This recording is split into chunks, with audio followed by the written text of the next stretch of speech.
Okay, tonight's review is Don't Believe It: How Lies Become News by Alexandra Kitty.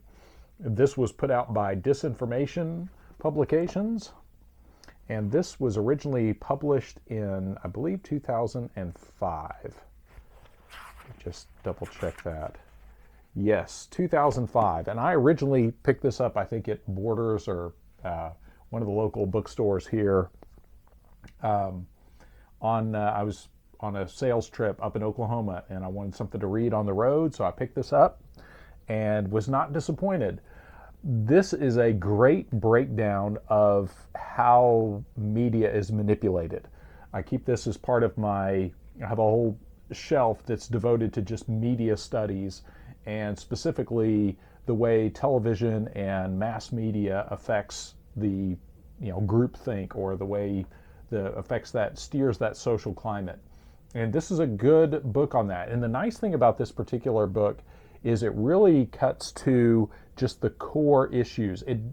It does have some case studies about specific things, but it really gets into more how propaganda works and how to spot propaganda. So this is a great book to have handy for really any time in human history, but especially as much warfare stuff is going on right now. This is a really good reference book, and really gets into things to look for in interviews. It's chock full of a lot of good information. I have not read this cover to cover since I got it in 2005. I remember sitting in I think it was like a Captain D's up in Oklahoma, reading this and really got sucked into it. And lots of good stuff. But I record this right now this is the 24th of February of 2022. And as I record this, there is a Russian offensive happening in Ukraine that is a major one by all accounts. That is basically Russia moving in to take over Ukraine and all that entails. But because of that, I felt compelled to dig this book out again and remind the dear viewers that the same people that are going to inform us about the current war and all the details therein are the same people that led us into the Iraq and Afghanistan wars. And that is a really important detail to remember, that I have good friends and family that will swear up and down that this time they're being told 100% truth, that there's no reason these people would ever lie to them. When we were lied to about the story of Jessica Lynch, about incubator babies being killed in the first Iraq war, second Iraq war, there were so many lies told. I don't even know where to start. It would be easier to find the things that they didn't lie about. Really, probably everything but telling us the color of the sky, I would second guess. So one of the interesting things, and to digress a little bit on that same note, in the run-up to the Iraq war, at the time I was doing outside sales and driving around a lot, listening to a lot of NPR, the local NPR station. And during that time, I was really amazed by even how NPR, their focus suddenly shifted from being an unbiased news source to suddenly fanning the war flames.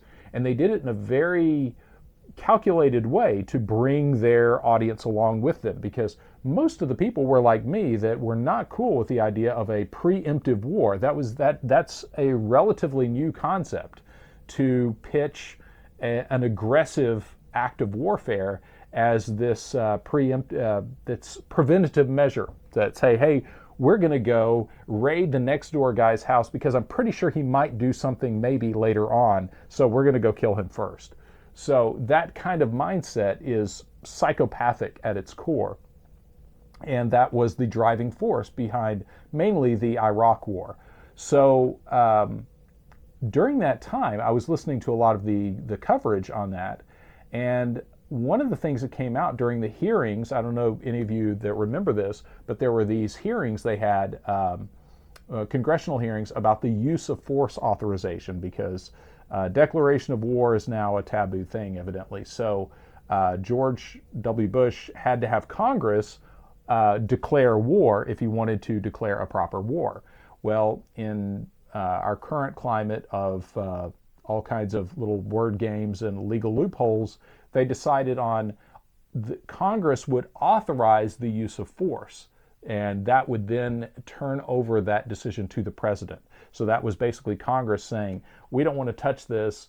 We don't want to be in the history books as being the ones that started the war. So we're going to authorize the use of force, and then George Bush will use the force. So then he's on the hook for the use of force. So during those hearings, one of the things that came up was that there was a $200 million ad campaign, and I'm pretty sure I remember it right, somewhere along those lines. It was a $200 million ad campaign to sell the war to the U.S. public. And that was by way of radio, television, billboards, everything else. And I thought that especially interesting in light of I was mainly ingesting a steady diet of NPR at the time, which was typically pretty left-leaning, but had suddenly taken a very decidedly pro-war stance of, yeah, this is a bad thing, but sometimes we got to do bad things. So you got to break a few eggs to make an omelet, that sort of thinking. At the time, there was a local NPR show called The Glenn Mitchell Show, and I would love to find the archive. Somewhere, yours truly is in the archives of that show. Glenn Mitchell has since passed away, but he was having a call-in show during these hearings. Every time they'd have a break in the hearings, he would take calls about the hearings.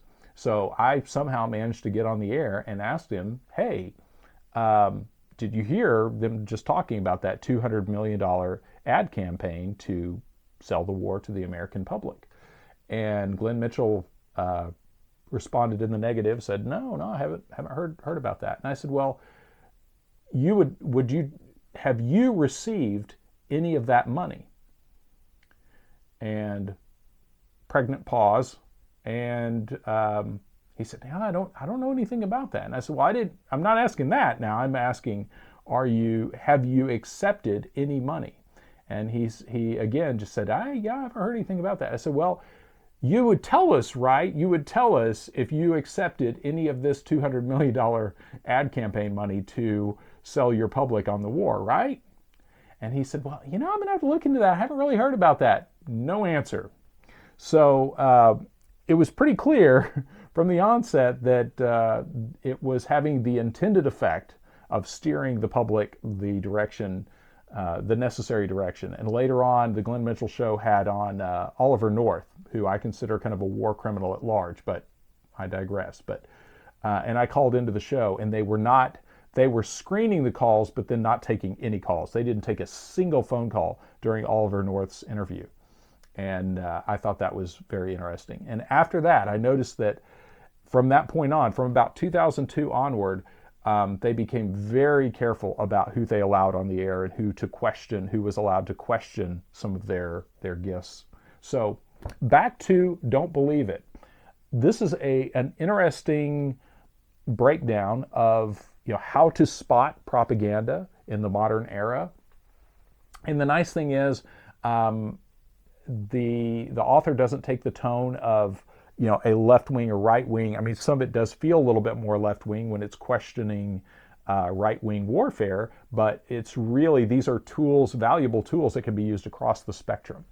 And I think that's an important thing here, that it doesn't focus specifically on left-wing good, right-wing bad, or right-wing bad, left-wing good, or anything like that. So, but again, I think it's real important to remember now as we see ourselves entering what could potentially be the largest scale war in the modern era.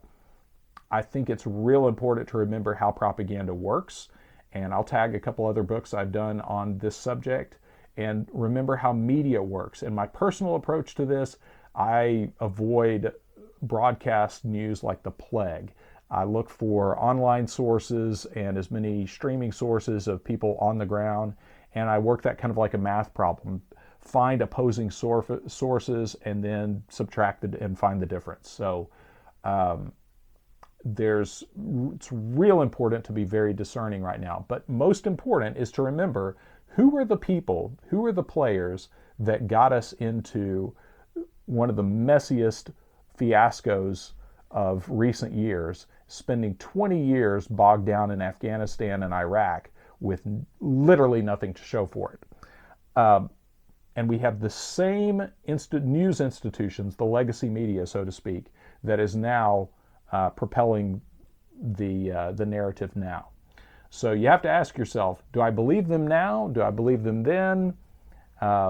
Again, when someone shows themselves to be pathological liars, we should believe them. We should pay attention. So on that note, I'll call it quits, but real important, I think, now more than ever to be very careful about the news we consume. And if at all possible, I really think divorcing ourselves from broadcast media is one of the healthiest things you can possibly do for your mental well-being. But again, just remember, the same people that told us about mobile chemical weapons labs are now telling us what's happening in Ukraine. So I think we would do well to be very careful. And I don't say that as a Russia apologist or anything like that. I'm saying this as a human who despises warfare in general. And I think we need to be very careful about who is describing that warfare to us and who they're telling us to be upset at and who they're telling us to cheer on. I think those are all valuable human lessons that we should always be careful about. And thankfully, Don't Believe It is a good resource for that mental exercise.